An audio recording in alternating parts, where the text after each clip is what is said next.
If you're developing AI-powered tools or planning to integrate your backend with agents like ChatGPT or maybe Claude, you have probably come across with something MCP or Model Context Protocol. So in this video, I'm going to show you that how you can secure your MCP server using a tool which is called Scalekit. Scalekit is a tool that handles all of the complicated authentication for you. You don't need to write a bunch of security code while using Scalekit. You know the best part? If you're a vibe coder or a non-technical person, you can still use Scalekit because we are going to use AI code editor, something like Cursor or Windsurf or something like Augment code to write code for us. But the main question is still why authentication matters in MCP server. So let's start with something very basic. You all know what is an MCP server, right? If you're a regular viewer of this YouTube channel, you know what is an MCP server and how to use an MCP server. But if you are new, just consider MCP server is a new way of AI agents interacting with your software tools in natural language. For example, you could use Claude and you can ask Claude that, hey, just get me last week's weather data, and Claude would call MCP server, run the tool and get the weather data for you. But here is the main problem. How do you know that who's asking for that data?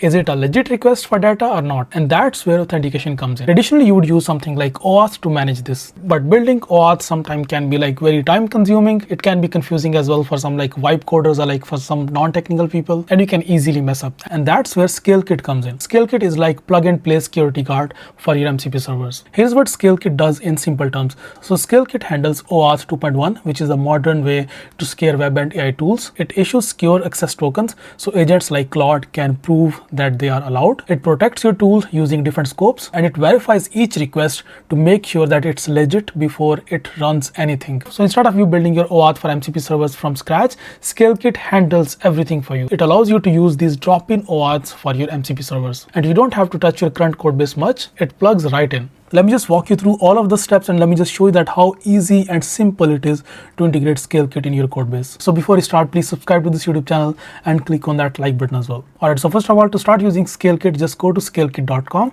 or just click on the link in description, and after that simply just click on the start for free, and then you can just sign up using your Google account. Scalekit is absolutely free to use. You can use it for free until you reach 10,000 monthly active users, which is like really generous because by the time you reach 10,000 monthly active users, your app will already be successful.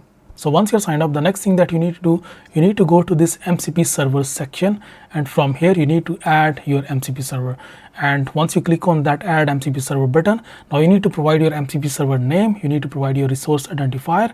There is a very detailed documentation on this. I will actually provide a link in description. Here is that documentation. So in this documentation, it actually gives you a complete, very like step-by-step, very detailed guideline that how you can actually integrate Scalekit inside your MCP servers.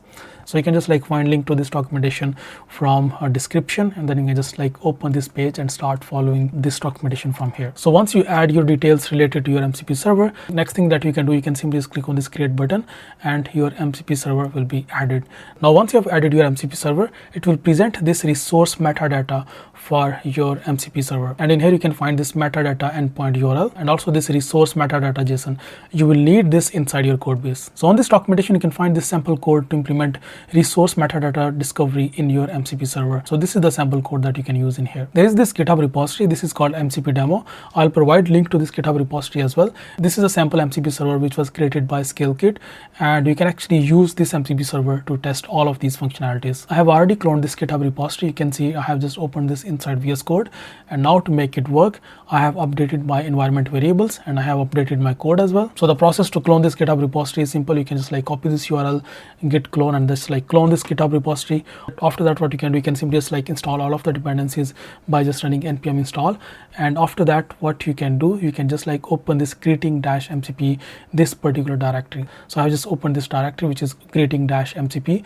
In this directory, I created a new environment variable file, and now I provided these environment variables in this file. You can find all of these environment variables from your Scalekit dashboard. So you can just go back to Scalekit and then go to settings tab.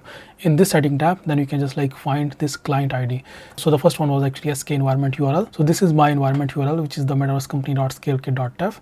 So I'll just copy it and then paste that in here. Then the next one is client ID. So I can just like copy it from here and then paste this client ID in here. After that, then there was this client secret key. So I just like generated a new client secret key and then copied that from here and then pasted that in here. Then there was this MCP server ID. So you can just get your MCP server ID by just going to your MCP server section, and from here you can just like copy this MCP server ID. Then the next thing that you need is your protected resource metadata, and this protected resource metadata you can find in here inside your MCP server. You can just like click on this show resource metadata, and then you can just find it in here. And now if I just run this, you can see the transport routes set up successfully, registered tools successfully, and then MCP server running on this port, which is on localhost, and then server is ready to accept connections. So this is how easy and simple it is to secure your AI applications with drop-in OAuth using Scalekit. MCP is the future of letting AI agents interact with your software, but if you're building tools for agents, security is not optional. OAuth 2.1 is standard, but it's too complicated for yourself to like build it yourself. So these drop-in OAuths by Scalekit make everything easy and simple for you. I hope you really like this video. If you have any further questions, just leave your comments in comment section. I'll see you next video. Bye bye.